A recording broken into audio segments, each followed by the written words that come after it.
ኢትዮጵያ በቅርቡ የጋዝ ምርትን ወደ ገበያ ልታቀርብ ነው የሚል ዜና ሰሞኑን የተነገረ ሲሆን እንግዲህ እንዲህ አይነት ዜና ስንሰማ የኛም እረፍት አልባ አእምሮ ወደ ኋላ ይሄድና ነገሮችን ማሰብ ይጀምራል። ለምሳሌ የዛሬ 5 ዓመት አካባቢ እንዲሁ ድፍድፍ ነዳጅ መላክ ልትጀምር ነው የሚለው ልንልክ ነው ልናቀርብ ነው ምናምን እያልን እኮ ሀያላኑን ሀገራት በፍርሃት አስራድናቸው ነው ወይስ መጨረሻ ላይ ኤፕሪል ዘፉል ልንላቸው?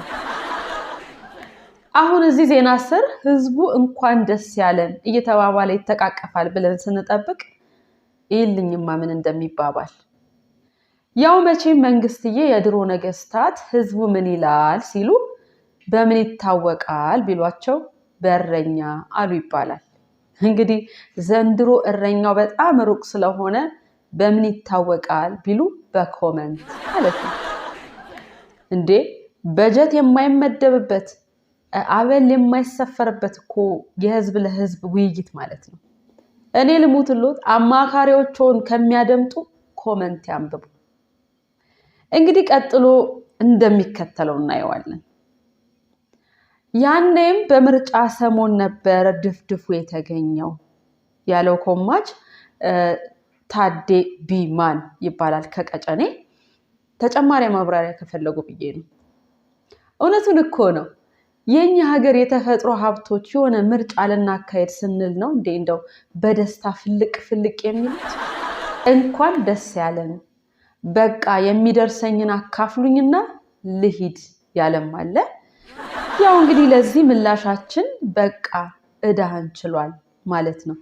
እንዴ ከዚህ ቀደም ያለብንን የነፍስ ወከፍ እዳ አልሰማም እንዴ? ከስንዴ ሳናገግም ሌላ መላክ ያለም ነበረ። የዚህን እንኳን እኔም ስላልገባኝ ብንተው ነው የሚሻለው።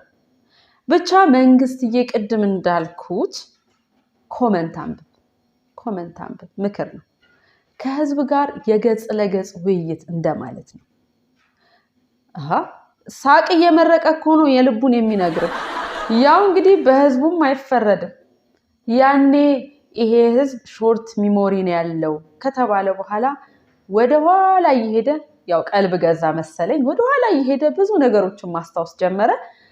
እኔ ራሱ አሁን ይሄን እያወራው የኮቪድ ጊዜ መድኃኒት ማግኘታችን ትዝ እያለኝ ነበር። በእርግጥ እንግዲህ ኮቪድ አቅመቢስ ሲሆንብን ትተነው ሊሆን ይችላል። ያው ወሬውን ያላነሳ ነው ወይ ደግሞ ሁሉም ይሞታሉ ማን ይጠይቀኛል ብላችሁ ሊሆን ይችላል።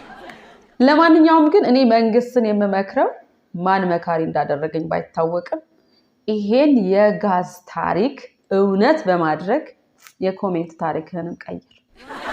ያው የዚህ ዜና ሞራል ኦፍ ስቶሪ በሀገር እድገትና በሀገር ብልጽግና መሳቅና መሳለቅ ሳይሆን መንግስትን ማስታወስና ማሳሰብ ሲሆን ድሮ ማታ ከረሜላ ይዤ ልመጣለሁ የሚለው አባት ፖለቲካ ያዋጣናል ወይ የሚለውንም ጨምሮ ለመጠየቅ ነው።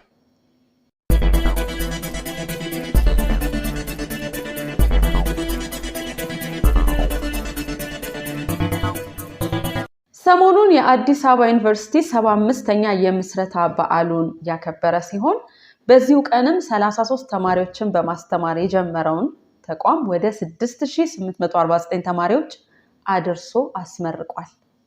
ለተመራቂዎች እንኳን ደስ ያላችሁ እያልን ለስራ ፍለጋው ይህን ጫማ እንድትገዙ እናሳስባለን።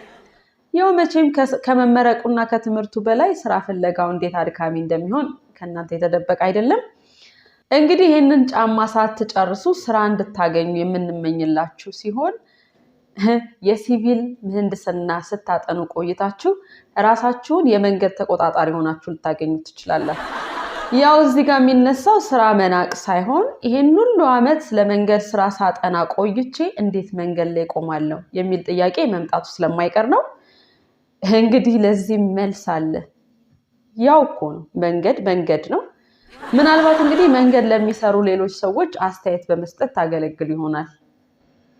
የምር አሁን በቀደም ራሱ የአዲስ አበባ ከተማ አስተዳደር የደንብ ማስከበር ባለስልጣን ከዚህ በኋላ በደንብ ማስከበር ሰራተኞችን የሚቀጥረው በዲግሪ የተመረቁትን ነው ብሏል። ዜናውን ከመጨረሴ በፊት ግን እንዴ ዩኒቨርሲቲዎች ይሄ ደንብ ማስከበር የሚባል ዲፓርትመንት ከፈቱ እንዴ ምናምን እያልኩ ነበረ። ጥቂት ካሰላሰልኩ በኋላ ምናልባት ተመሳሳይ ፊልዶች ወይም ሪሌትድ ፊልድስ የሚባሉትን ይሆናል እያሉ ያሉት አልኩ። የዜናው መሃል ላይ ስደርስ ግን ያገኘኋቸው የትምህርት መስኮች ኢንጂነር፣ ሲቪል ኢንጂነሮች እንዲሁም የጤና ባለሙያዎች የሚል ነበር። ደግ አደረጋችሁ። በዱላ ለመጀለጥ ሂውማን አናቶሚ ያጠና ሰው መቅጠር የተሻለ ነው። እንዴ የቱ የሰውነት ክፍል ምናምን ቢመታ የተሻለ እንደሆነ ከነሱ በላይ ማን ያውቃል? አስፈላጊ ነው። እናማ የተማራችሁትን እሰራለሁ ብላችሁ እንዳታስቡ ለማለት ነው። በነገራችን መካከል ይሄ በመረቃታችሁ ቀን ወላጆቻችሁ ሲሰሩ የነበሩትን ስራ እናንተን ለማስተማር ማለት ነው የምርቃቱ ቀን ይዛችሁ የምትመጡ ሰዎች ኧረ በቃን ይበቃናል። የዛሬ 2 ዓመት እናቴ ቅጠል እየሸጠች አሳደገች አስተማረችኝ ለማለት ቅጠል ተሸክሞ የመጣው ልጅ ኮንዶሚኒየም ወሰደ። አይበቃም? ታዲያ በዚህ መነሻ በየዓመቱ የከሰልና የእንጨት መሸከም ትርኢት ልናደርግ ነው? ማለቴ እናደርገው ካለን እኮ 50% ተመራቂዎቹ የዚህ ታሪክ ባለቤቶች ናቸው። ታዲያ ጉሊት ስሸጥ ያሳደገችው ጉሊት እየሸጠች ያስተማረችው ደግሞ ተማሪ ሽንኩርትና ድንች ምናምን ይዞ የዩኒቨርሲቲ በር ላይ ይቀመጥ? ከዚያ ደግሞ ደንብ አስከባሪዎች ጭራሽ እዚህ መሃል ህገወጥ ንግድ ምናምን ብለው ይዘርግፉበት? ወይ ደግሞ እንግዲህ አባቱ ድንጋይ በመሸከም ምናምን ሲያስተምረው የቆየ ሰው ድንጋይ ይዞ ይምጣ። ከዛ ደግሞ ፖሊስ ሁከትና ብጥብጥ በማነሳሳት ብሎ ይሰራው። እንዲህ እያለ የቀበሌው ሊቀመንበር ልጅ ሲመረቅ ምን ያደርግ? ለነገሩ ቀላል ነው። ሰዎች ሰብስቦ በረጅሙ ማሰለፍ፣ ወረፋ ማስጠበቅ። አባቴ እንደዚህ እየሰራን ያስተማረኝ ለማለት። ብቻ የነፍስ ወከፍ ገቢዋ $1 ከ85 ሳንቲም የሆነች ሀገር ላይ በችግር ተጎሳቅሎ ልጅን ማስተማር ዜና ሊሆን ስለማይችል ድራማውን ተወት አድርጋችሁት ይልቅዬ ወላጆቻችሁን ስራ እንዳታስቀጥሉ መጸለይ የተሻለ ነው።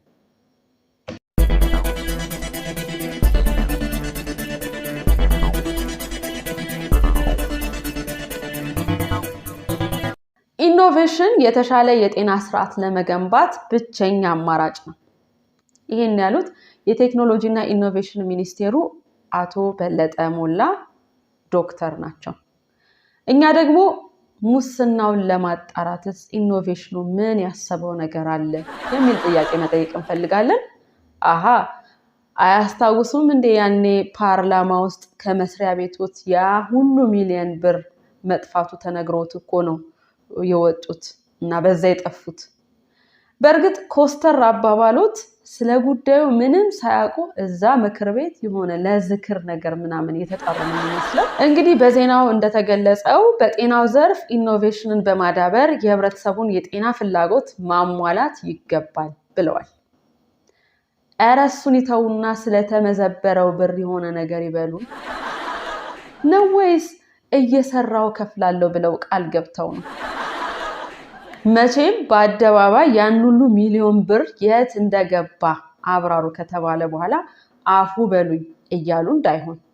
እንዴ ያ ገንዘብ እኮ ከጉሮሯችን ነጥቀን የምንከፍለው የግብር ብር ነው። ያ ገንዘብ እኮ መኖር አልቻልኩም እየራበኝ ነው ደሞዜ አልበቃኝም ያለው ዶክተር ገንዘብ ነው።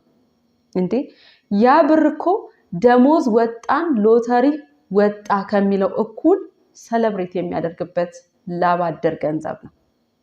የአንድ ወረዳን በጀት የሚያክል ገንዘብ እናጣራለን ብለው በዛው ጭልጥ። ለነገሩ ያን ጊዜም ብያለሁኝ ማጣራት ያለበት ፖሊስ ነበር። ኢኖቬሽኑ የጠፋ ብር ማግኘት ካልቻለ ምን ዋጋ አለው? እኔ የምለው ግን ከመንግስት ጋር ተባብሮ መስራት የዲሞክራሲ አንድ አካል ነው ያላችሁት ይሄንን የገንዘቡን መጥፋት በዲሞክራሲያዊ መንገድ ለማድረግ ነው እንዴ?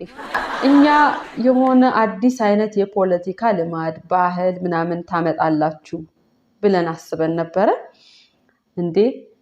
ሰው ቤት ተልኮ ሄዶ በዛው ሞቆት እንደቀረ ህፃን ልጅ እኮ ነው ሆናችሁት። እቃ ማነሳሳት ከጀመራችሁ ግን ይሄ ከባድ ነው። በነገራችን መካከል ፓርቲያችሁ አለ ማለቴ ጽፈት ቤቱን ከፍታችሁ ስትገቡ መጋኛ እንዳይመታችሁ። አሃ ከረመ ብዬ ነው፣ ለሌላ ነገር አይደለም። እሺ ሌላ ጥያቄ፣ አሁን በሚቀጥለው ምርጫ ትወዳደራላችሁ? ከማጋ ማለት ከመንግስት ጋር ነው የምትወዳደሩት? ይሁን እንደዛ ካላችሁ ግን በሚቀጥለው ምርጫ ብትመርጡኝ የጀመርኩትን እንደጀመርኩ ጨርሰዋለሁ የሚል ቅስቀሳ እንዲያክሉበት ለማማከር ያህል ነው። አሃ ከሰራነው ካደረግነው ከውጤቱ መነሳት ይሻላል። ብቻ የዜና ክፍላችን ለሚኒስቴሩ ምንም አይነት ግላዊ አተያይና አስተያየት እንደሌለው ስንገልጽ፣ በሀገር ጉዳይ ግን ቀልድ እንደማያውቅ እያሳሰብን ነው። በነገራችን ላይ ባለፈው ራሱ የኢሚግሬሽን እና ዜግነት ጉዳዮች ኃላፊ ምክር ቤት ባልቀረቡበት ሁኔታ የቅጣት በሚል የሚሰበሰብ ገንዘብ በግለሰብ አካውንት የሚሰበሰብን ገንዘብ የት ነው የምታደርሱ ተብለው ሲጠየቁ ለበዓል ሰራተኞቻችን በግ ያርዱበታል ብለው ምክር ቤቱ አይ በጌ ማብላት ፈጠራ ብሎ ጀርባቸውን ቸብ አድርጎን የላካቸው።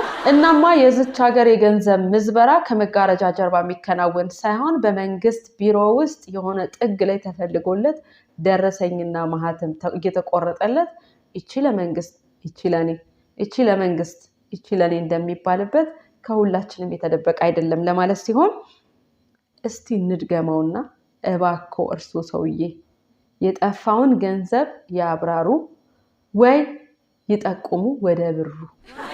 በምር ጉዳዮቻችን ፈገግ ስንል የነበረው አደይ መልቲሚዲያ ዜና በፈገግታ ላይ ነው። ፈገግታችንን አይንሳን። ሁሌ እንደምንለው ፈገግታችን ለብዙዎች እንዲዳረስ ደግሞ ላይክ፣ ሼር፣ ሰብስክራይብ ያድርጉ።